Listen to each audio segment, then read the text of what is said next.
In 1967 I fell asleep at the wheel of my dad's 1966 Wildcat convertible, while driving home from a singing gig after having to walk more than 30 miles, and not sleeping for 24 hours.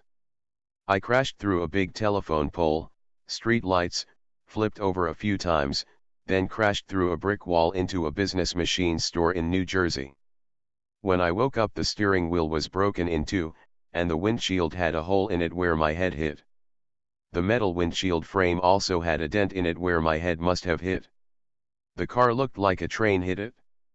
It was on the front page of the local Home News New Jersey paper, with the headlines reading, "The person that was driving this car should have been dead." When I woke up I didn't have a scratch, feeling no pain. I thought this was a bad dream. Grin. I still don't understand it to this very day. Seriously, how is it possible my chest broke the steering wheel in two without my ribs not being broken, experiencing no pain whatsoever? And what about the smash in windshield, and dent in the windshield frame? No blood, no pain, not even a scratch. This doesn't make sense. This is not some made-up story, it can be verified with newspaper article and police report. When the police officer arrived at the scene, he asked, "Aren't you Ozzy's son? What did they do with the body of the person that was driving?" I said I was driving.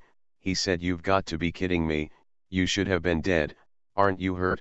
Shouldn't you go to the hospital?" I said, "No, I'm just fine. I'm more worried about what my dad's going to do to me crashing his new car." Grin. Since the officer knew my dad was friends with the chief of police, he let me go without issuing me a ticket.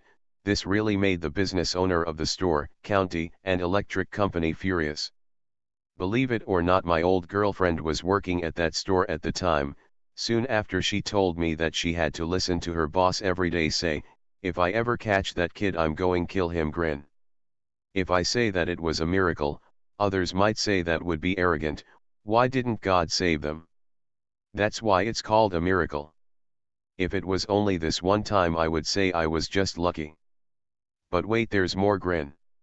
In 1969 I was driving my 1969 Hugger Orange Camaro in the Las Vegas desert, was doing about 145 miles per hour, when I noticed a cliff was rapidly approaching into a sharp right banked curve. I did everything I could to keep the car from going off the cliff, as the right front and rear wheels were up off the ground for about a mile, until I finally came to a stop. It looked like the Grand Canyon with no guardrails. When the car stopped, the left front wheel was less than 1 inch from going off, so I climbed out the passenger's side, as I was afraid to put the car in reverse until I made sure it was okay.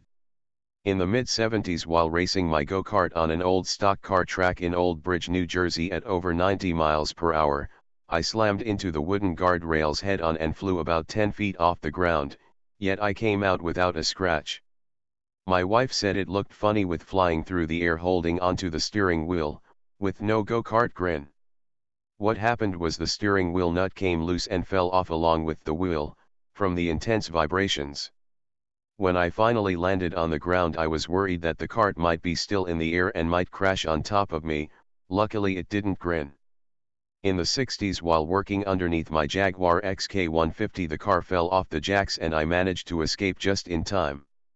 While driving at over 100 miles per hour, the hood flew up on Jaguar XK150, and smashed the convertible top, hitting my head, but I managed to pull over without crashing. In the 70s, while welding a frame on my Triumph TR6, the electric welder stuck on the gas tank and was lucky it didn't blow up.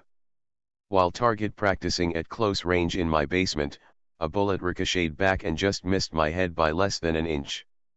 During a police shootout next door, a bullet came through the house, right into my Rhodes Suitcase electric piano while I was playing. At first I thought the neighbor wasn't enjoying my playing. Grin. I have had high voltage electric shocks from televisions that would normally kill most anyone, but I seem to have survived. A few years ago I was T-boned at an intersection by a person that ran a red light. The car was totaled, but again I didn't have a scratch.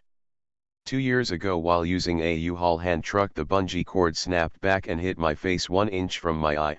Blood was just pouring out all over the ground, but didn't lose my eyesight. In the 80s, the building of our apartment complex caught fire in Las Vegas, Nevada. There was a strange visible line where the fire damage stopped between the wall that separated our apartment from all the others. Our apartment was free from damage, even the electricity worked. So the fire department decided to let us stay, while all the other tenants had to be put up in motels. A few years ago my wife needed emergency surgery. After she got out of the emergency room, the surgeon wanted to speak to me. She asked if I had been praying for my wife. I felt that was a very strange question for a surgeon to ask, but I answered yes. She asked, "What were you praying for?" I said I was praying that the surgeon wouldn't find anything wrong with her. The doctor said, "This doesn't make sense, you must have friends in high places." Near-death blood infection, sepsis from a topical acid cream from eBay that had left me with what the doctor said was permanent nerve damage in my legs and arms that has somehow magically corrected itself. Find it on eBay. Grin. Stopped at a traffic light in Sacramento, California. A meat truck slammed into the rear of my Datsun 280Z, totaling the car. As a vegetarian, you can just imagine how I felt. Grin. Stopped in traffic on a bridge in Folsom, California. A car slammed into the rear of my Mazda pickup truck, totaling the vehicle, giving me a headache, as my head hit the back window.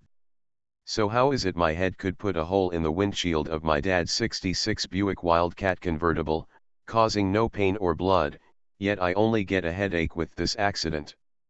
I have had one life-saving miracle after the other that defy explanation. I pray for my wife that needs a medical operations and her medical problem disappears.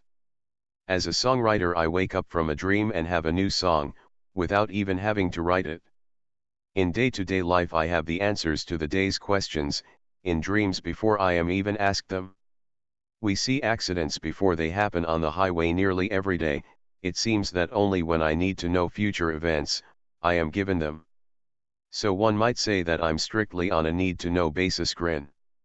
Having precognition, I made a pretty nice living in Las Vegas betting on numbers at the crap tables in 1969, when our TV repair business was slow. Before I asked God for insight, I was fooled by Einstein's relativity. Like the rest of the 7.7 billion people that live on planet Earth, but somehow was able to prove Albert and nearly all of science wrong. Even though Elon Musk blocked me on Twitter for destroying his science.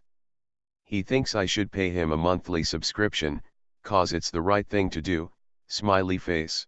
These are just some of my experiences and I could go on and on for hours, but I'm tired of typing. Now ask me why I believe in God, and why my wife always insists on driving. Grin. Disciples, remember thy first commandment, thou shalt not question thy lawgiver of relativity, for blasphemers are the devil's pawn. Space Cat, Cult Intervention Specialist.